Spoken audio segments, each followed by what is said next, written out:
So good afternoon, everybody. I've had a very constructive, thorough meeting with Mr. Anastasiades. I will meet Akıncı this afternoon, and then we will have a leaders meeting tomorrow. As you probably know, we are now in the middle of the 6 meetings in July. The 4th one is tomorrow, and then we have 2 next week. And when we come to the 29th of July, which is next Friday, we can say that the leaders now for the first time have had a strategic discussion about all issues. At that time, I think it's appropriate to make an assessment of where we really stand for a solution in the coming months. It's been a good process. It's been constructive. Both sides have been frank and open about their disagreements, but they've also come with a clear, demonstrated and sustained will to overcome them, and real progress have been made, as both leaders have been saying after the meetings we've had so far. So I'm content with the format, but the format also illustrates that not only do we have known outstanding issues, but as we solve issues, we also see new things that may look like details but need more thorough exploration. But some of these are not about disagreements between the Greek Cypriot or the Turkish Cypriot side, but rather a more enlightened understanding of the tasks that has to be solved in the course of a unification process. And I would also like to say that I think we have all been rather concerned about the recent developments in Turkey, the failed attempted military coup. As my boss, the Secretary General of the UN, Ban Ki-moon, has said, military interference in any state cannot be tolerated. At the same time, basic rights have to be upheld in any modern democratic state. We discussed this now. I will also discuss it with Mr. Akıncı. I think there is a shared understanding that this is yet another example of the international environment not always developing in a favorable mood. But in my view, it makes it even more important to solve all the issues that can be solved by Cypriots on the island in order to get a solid, internationally supported settlement that can provide for a united federal state that can be safe and sound, also in view of developments in this neighborhood. Yeah, on that point, on your last point, sir, you did say in a recent interview that the main concern of problems arising in the process being external factors. Now, I assume that this is a pretty major external factor that we have to take note. Are you concerned that what's been going on in Turkey will affect the negotiations here?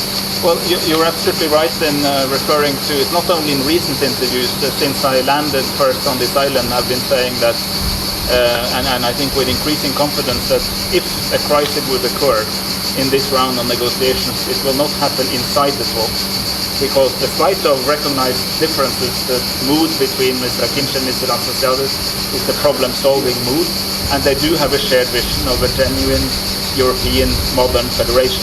When you have that, and you have the basis in the joint declaration, you can make it happen. Now, the international circumstances matter. Of course, what we can all do is to reduce the influence of external circumstance, but I would not be honest if I didn't say that I've been worried over the last days. I would still say that it's clearly beneficial not only to the Cyprus problem, but also the Cyprus problem, that the outcome was that an actually united political class in Turkey rejected the coup despite of all their other differences, so things are better than they could have been. But we need to follow this closely as it develops, and I will do that, my team will do that, and I know that both Anastasiades and Akıncı will do that. But what I want to say is that I see no sign whatsoever of any lessened commitment by the two leaders, rather to the contrary. I think this is a reminder of at times difficult environment. This is if I may say so, a beautiful but small island in the eastern Mediterranean, trying to solve its internal problems in a neighborhood that is not always easy. And I think the best thing we can do is to not ignore, but to reduce the influence of external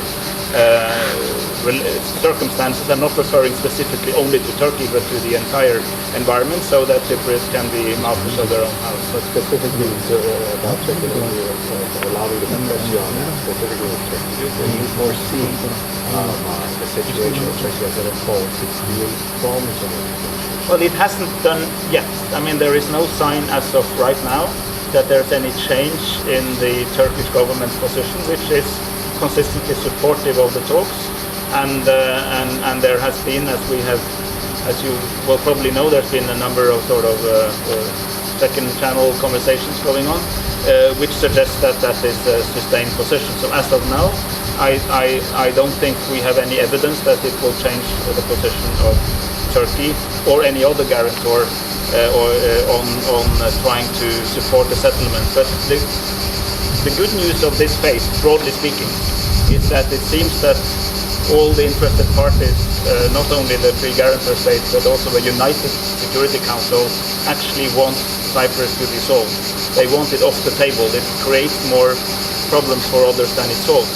So as long as we can keep it that way, this has a chance. So my hope and conviction is that both leaders, and I know I just talked to Anastasiades, so I say this coming out of a very good meeting with him, and I will meet Akıncı, sees that this reminds them that the window of opportunity may not stay open forever. That is not to say timeline, just to say that we have been actually quite lucky. I mean, the world has not improved over the last 2 years, but the opportunity for Cyprus settlement has improved over the same years.